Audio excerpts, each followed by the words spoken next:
Smoke rose like a serpent from the chimneys, winding into the Louisiana night as if the house itself needed to breathe. It never rested.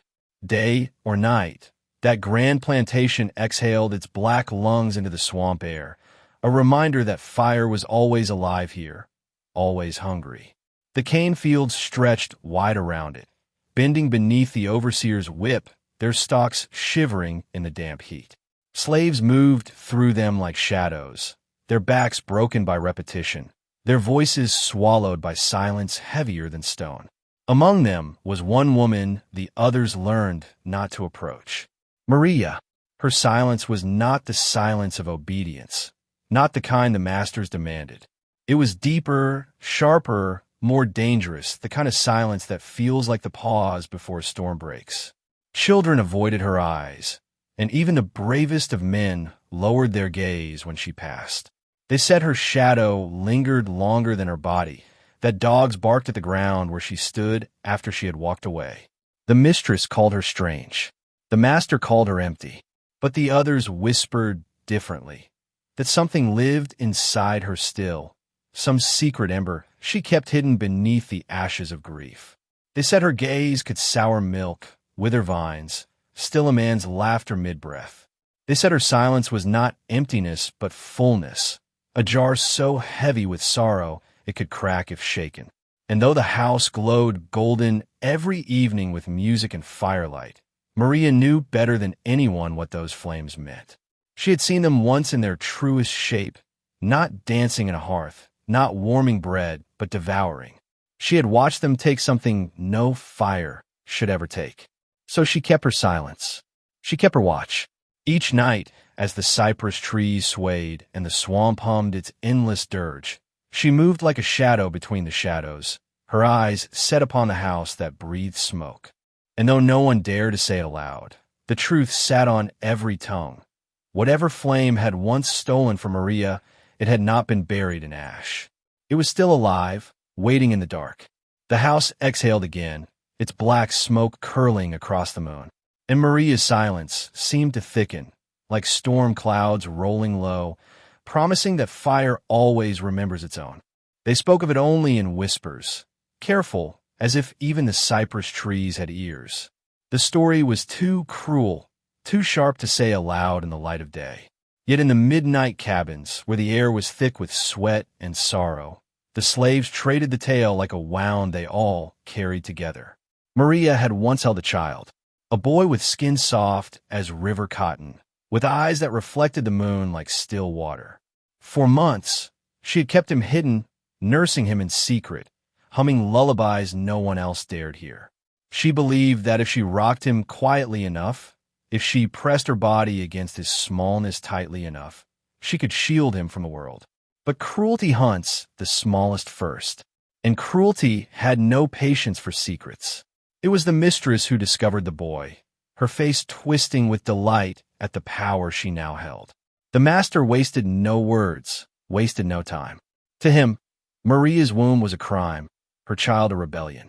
Before her eyes, before the trembling assembly of all who lived in chains, he gave his verdict. The sugar mill furnace roared behind them, its heat thick as breath. And into that fire they fed her child.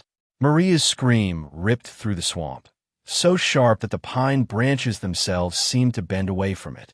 It was not a human sound, but something deeper, a wound turned into air. She clawed the earth until her nails split and her fingertips bled. She begged the ground to open, to take her with him, but the ground stayed closed and the fire stayed fed. The slaves watched in silence, unable to move, for the lash was always waiting. Yet in their stillness, every soul broke. They remembered her scream for years, but it was the silence that followed that haunted them most. For when the fire finished its work, Mariya's voice was gone. Her lips sealed like stone, her throat hollowed to ash. She never screamed again. She never spoke again. Her silence became her shroud, her grave, her weapon. A silence so heavy it clung to the lungs of anyone who dared to recall that night. But silence is not surrender. It is not defeat. Sometimes silence is the sharpening of a blade. Sometimes silence is a promise that has no need of words. And as Mariya rose from the earth, dirt in her hands, blood beneath her nails, the fire still roaring in her ears, something in the swamp shifted. The crows scattered. The cane bent low. The night itself seemed to whisper. The flames had taken her child, but they had left her fire alive. The plantation did not breathe the same after that night. It was as though Mariya's silence spread like a sickness through the air, thickening every shadow, slowing every step. She no longer spoke to man, woman, or child. She worked the cane fields with hands blistered raw, yet her eyes refused to lower.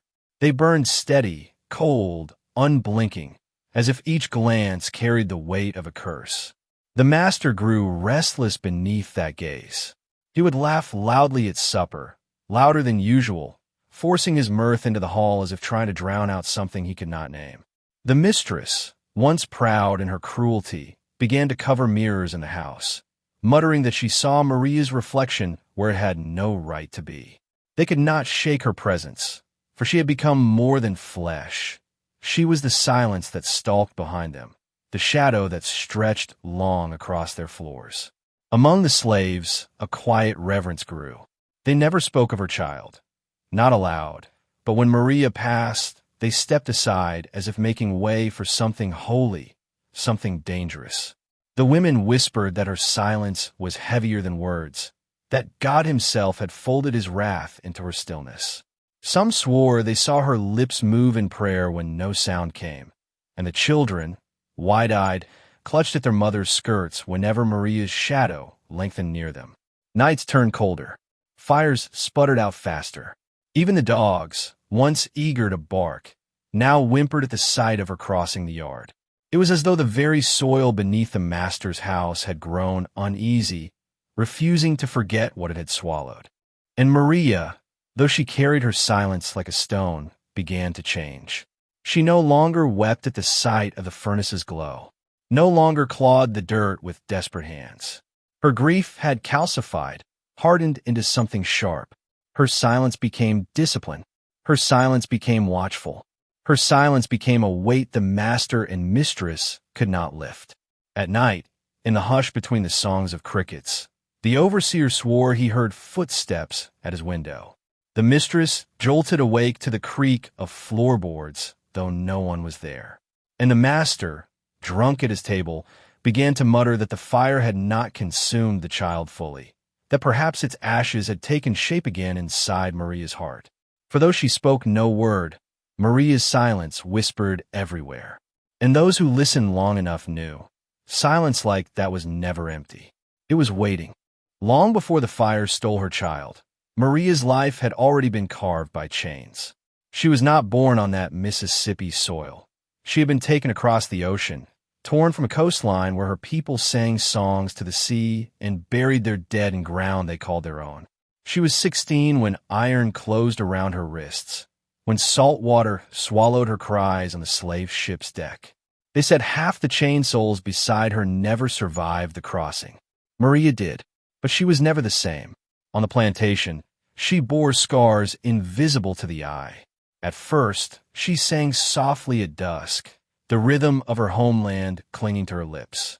But each lash, each humiliation, pressed silence deeper into her chest until it became the only language left to her. She learned that silence preserved life, even when dignity was stripped away. And then there was the night the master first came to her shack.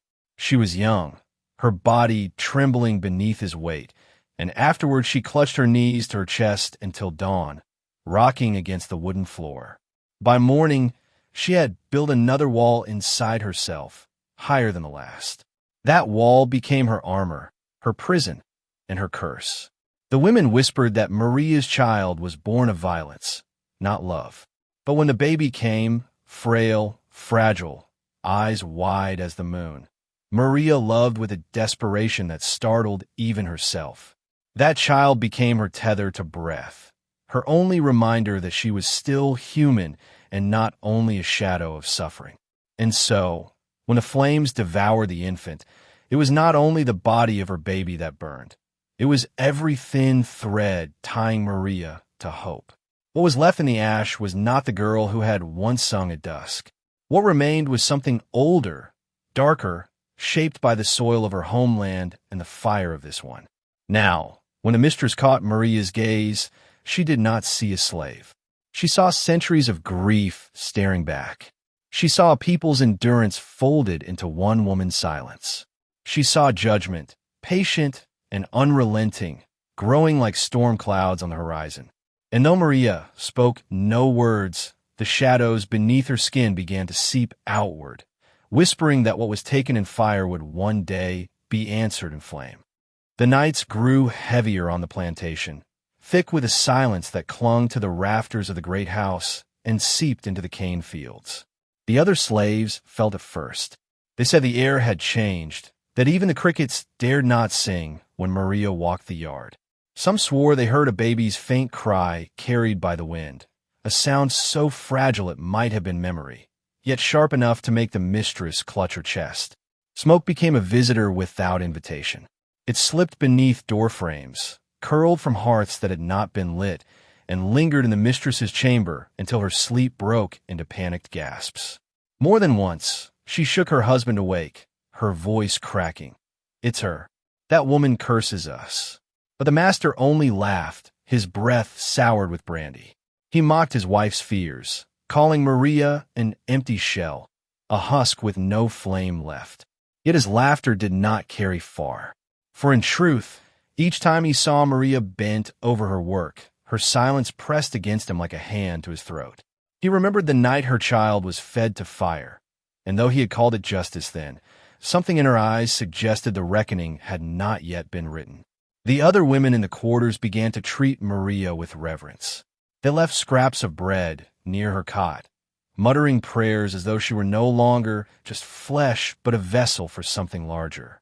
Children, too young to understand sorrow, avoided her shadow entirely. She was both feared and worshipped, her grief a mantle she wore more powerfully than chains. And then came the harvest feast. The big house swelled with cruel laughter and music, lanterns swinging like little suns in the humid dark. Mariya served in silence, her footsteps echoing too loud in the wooden halls. She poured wine, carried platters of roasted meat, while the mistress's eyes never left her. At last, drunken and bitter, the mistress leaned close, her whisper ablaid. He screamed longer than you remember. The room went still. The crackle of the hearth filled the silence. Mariya's hands did not tremble. Her lips did not part. But when she lifted her gaze, the mistress faltered, her smile curdling into something uneasy. For Mariya's eyes no longer burned with grief alone. They held certainty, like a storm already chosen, inevitable and near. That night, Mariya did not sleep. She sat beneath the cypress trees, pressing her palm into the damp earth where she once rocked her child. The soil felt warm, as if embers stirred just beneath. And for the first time, she allowed herself to imagine the fire not as a thief, but as an ally waiting to be summoned. It began with a whisper, not a roar. A thin breath of smoke drifting from the kitchen hearth long after the fires had been doused. At first, the house seemed to exhale in sleep, its shutters sighing against the swamp night. But this smoke did not wander upward into the rafters. It crept with purpose, curling along the floorboards, slithering through cracks, as though it remembered where to go. The mistress stirred awake in her chamber, her dreams broken by a strange warmth. At the foot of her bed, the air shimmered as though invisible embers floated there. She sat up, her chest heaving, and for a heartbeat she swore she heard it, the faint cry of a baby rising from the walls themselves. She shook her husband, her nails digging into his shoulder. "It's her," she hissed, her voice trembling. "The woman. She's bringing it back." The master grumbled, half drunk still, until the acrid scent of burning would tighten his throat. He rose and threw open the door, only for the hallway to flare alive in orange light. Flames leapt as if they had been waiting for his hand, swallowing the frame, curling toward him like beasts released from a cage. Panic tore through the house. The mistress screamed, choking on smoke as she stumbled back. He cursed, slamming the door shut, but the fire licked through the cracks, hungry and certain. Downstairs, glass shattered as windows burst. The grand portraits of their ancestors blackened and peeled, faces melting away in silence. Outside, the slaves gather in the yard, their eyes wide yet still. They did not move to fetch water. They did not run. They only stood in a ring beneath the cypress trees, as if bearing witness to a sermon written in fire. Not one voice rose in warning. Not one foot stepped forward. And there, framed in the upstairs window, they saw her. Mariya, standing still, her face calm, her figure outlined by the red glow. She did not move to flee, nor strike. She simply stood as though she had been waiting all along, her shadow merging with the flames until she seemed made of them. The mistress clawed at her husband's arm, shrieking for escape, but every door blazed. Every stair collapsed into embers. The house itself betrayed them, its beams groaning like judgment long delayed. The night roared with fire, but at its center, Mariya's silence ruled, vast, unbroken, unyielding. It was not madness. It was not grief. It was fire given shape, and the couple knew, too late, that it had come for them alone. The house moaned like a wounded beast as the fire reached its heart. Beams cracked, floors gave way, and ceilings rained down sparks like dying stars. The mistress's voice split the night, a shrill, jagged sound that clawed through the swamp air. She begged for mercy, not from God, not from her husband, but from a silence that stood at the window, unblinking. The master tried to fight the fire, cursing, battering at doors that had already turned to walls of flame. He hurled a chair, tried to shoulder his way through, but the inferno closed every path, guiding him like a herded animal toward the very center of the blaze. His skin blistered, his voice broke into raw animal screams. No whip, no command, no cruelty he had once dealt could hold back the judgment, now searing him alive. Outside, the slaves stood still beneath the hanging moss, their faces bathed in flickering orange. They did not cheer. They did not weep. Their silence was a mirror of Mariya's, deep, final, heavy with the weight of years. For what they watched was not only vengeance, but the undoing of a house that had fed itself on their blood. Some swore they saw Mariya step through the flames unburned, her dress turning to smoke as she crossed the threshold.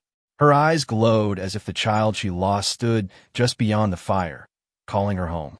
Others whispered she never left at all, that she walked deeper into the inferno, her arms open as though embracing it, choosing to vanish where her baby had been taken. By dawn, the house was nothing but a blackened skeleton. The great pillars lay cracked and fallen, beams collapsed in heaps of ash. The couple's bodies were found fused together, faces twisted into grotesque masks of terror, mouths frozen in a scream that no longer carried. Their riches, their ledgers, their wine, all turned to dust. But Mariya's body was never found. No bone, no cloth, no trace of her remained. Only the scent of smoke lingered, clinging to the cane fields and drifting across the swamp as if refusing to release her. The slaves whispered she had become part of the fire itself, that the flames had taken her not as a victim, but as their keeper. And in the silence that followed, one truth spread like ash on the wind. The couple had tasted the same fire they once fed, and Mariya had vanished into the legend that would outlast them all. Years passed, but the land where the great house once stood never healed. The fields, once lined in ordered cane, grew wild, overtaken by reeds and swamp grass. Vines coiled over charred beams, and moss draped across the ruins like a funeral shroud. Travelers passing through Louisiana whispered of the place, lowering their voices as if the air itself listened. No owner ever rebuilt. No overseer dared command new hands to work that soil. The ground was said to be cursed, its silence heavier than chains. At night, strange things were seen. Smoke rose where no fire burned, thin gray columns twisting upward from blackened earth. Some swore they heard it, the faint cry of a baby carried on the wind, soft and piercing, echoing through the cypress. And behind it, Always, the murmur of a woman's voice, low, unbroken, like embers whispering their memory. They say her silence became smoke. The elders told around fires in the quarters.